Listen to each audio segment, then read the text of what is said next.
I have some stories to share, and I thought that it was fitting to visit the Canadian War Museum to show my respect to those who sacrificed so much. Hey guys, I'm here at the Canadian War Museum, and we're just about to go inside. These mist-covered mountains are a home now for me, but my home is the lowlands. So these are plaster sculptures which are from the design of the Vimy Memorial in France. And the Vimy Memorial commemorates all of the Canadian soldiers that died in the First World War in France. And you'll no longer burn to be brothers in arms.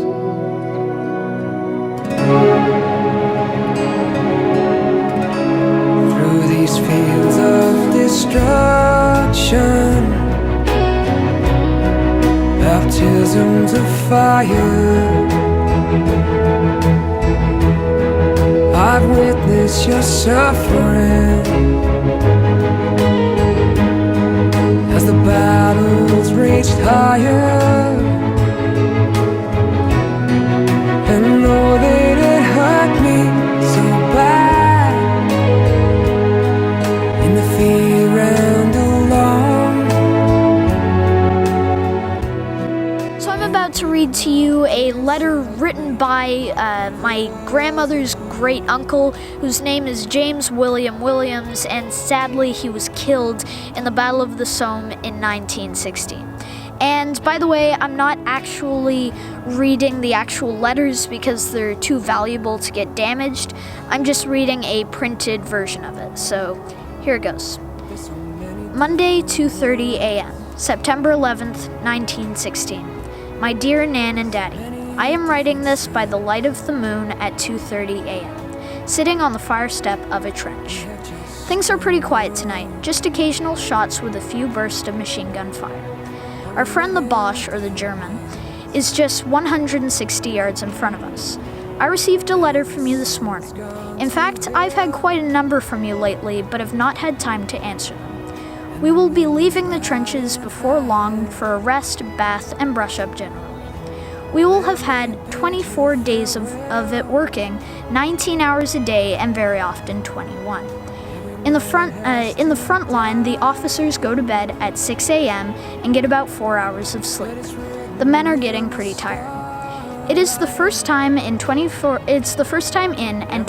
days is a longer period in the trenches without a rest than any Canadian battalion has ever had. We have been fortunate as regards casualties, though we have had quite a number. I had 3 men in my platoon killed back in the reserve trench and 2 wounded. One of the men killed was an excellent NCO and an awfully nice fellow. I shan't be able to replace him. Thank you for remembering me in your prayers. I expect they were answered last Tuesday night when we had quite a bombardment on. We blazed away at the Hun, and their artillery replied. In the trench which I was commanding, it was like hell let loose for a while. A man was blown in pieces 10 yards from me. I was knocked down and the wind taken out of me. I got up and started on when another landed where I had been lying, blew me along the trench. Fortunately in toto, which means total, and not in naris partibus, which is actually Latin for blow me to pieces. And this just goes to show, because this was like 100 years ago, this just goes to show that if you wanted to be an officer in the Canadian military, you had to be pretty well educated. And this is Latin, and not a lot of people know Latin nowadays. So he continues, I had to retire when the shelling ceased, as I was a bit shaken up. I am all right now, and I think I got well out of it. They leveled around about 30 yards of my trench with the ground. However, a working party built it up again before the next morning. Our artillery gave 3 shots to their 1, so they have shown no inclination for another bout since then. Evelyn is now on the ocean on her way home. I think it was undoubtedly the wisest course for her to take. She will be happier at home, and the climate will be more agreeable. We have had 2 or 3 gas alarms since we came to this place.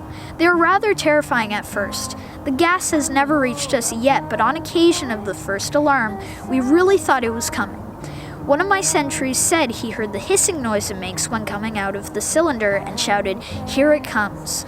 Gongs sounded, sirens blew, and tin cans rattled all down the trench, and we stood there waiting for it to come over the parapet with very mixed feelings, I can assure you. It was a dark night with a drizzling rain, and we couldn't see a thing.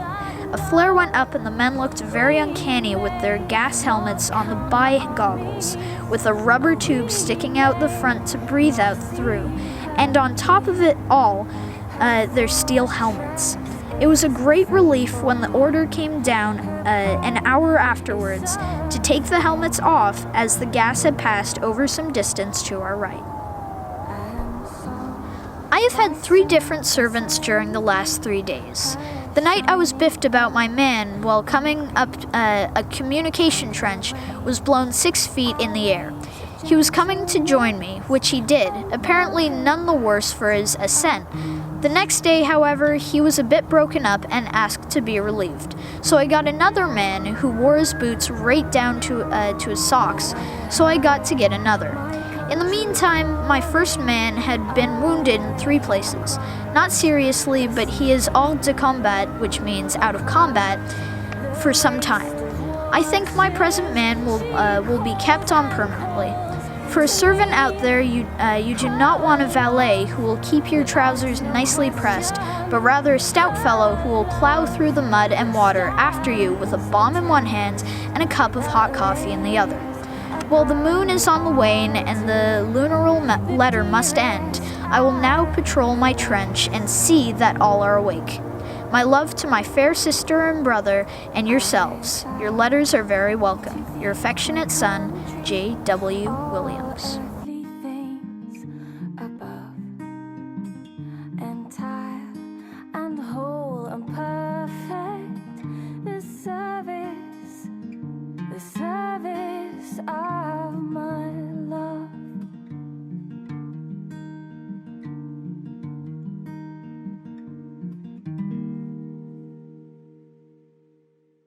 I'm very fortunate that I've been able to know my great-grandmother, and I got first-hand account stories about what happened in World War II, and it's much more valuable hearing these stories firsthand than reading about them in a book or watching them on TV.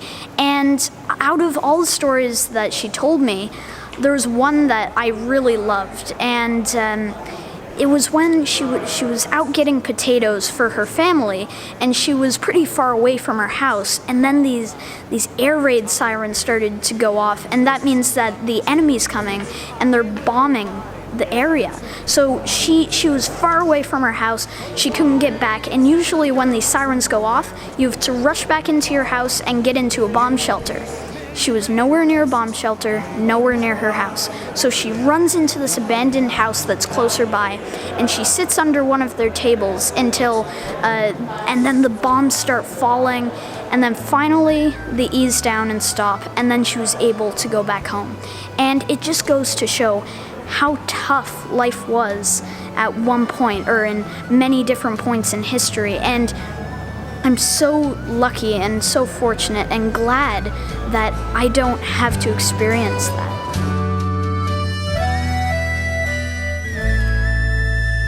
Read the letters and poems of the heroes at home. They have casualties, battles, and fears of their own. There's a price to be paid if you go, if you stay. Freedom's fought for and won in numerous ways. Take 2 minutes, would you mind? It's a pittance of time for the boys and the girls all over. May we never forget our young become vets at the end of the line. It's a pittance of time. It takes courage to fight in your own war. It takes courage to fight someone else's war. Our peacekeepers tell of their own living hell. They bring hope to foreign lands that hate mongers can't kill. Take 2 minutes, would you mind? It's a pittance of time for the boys and the girls who go over. In peacetime our best still don battle dress and lay their lives on the line.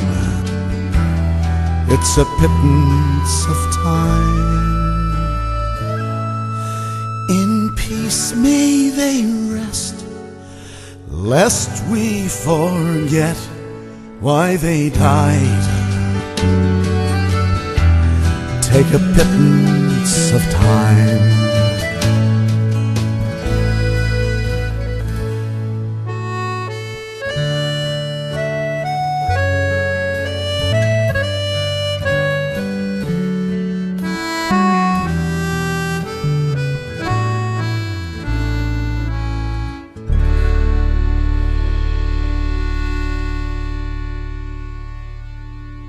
Okay guys, thank you so much for watching this video, and if you're fortunate enough to have a family member that has lived through the Second World War and is still with you today, or if you just know someone in general who has been a service to the military, just take the time to say thank you for the sacrifices that they've made.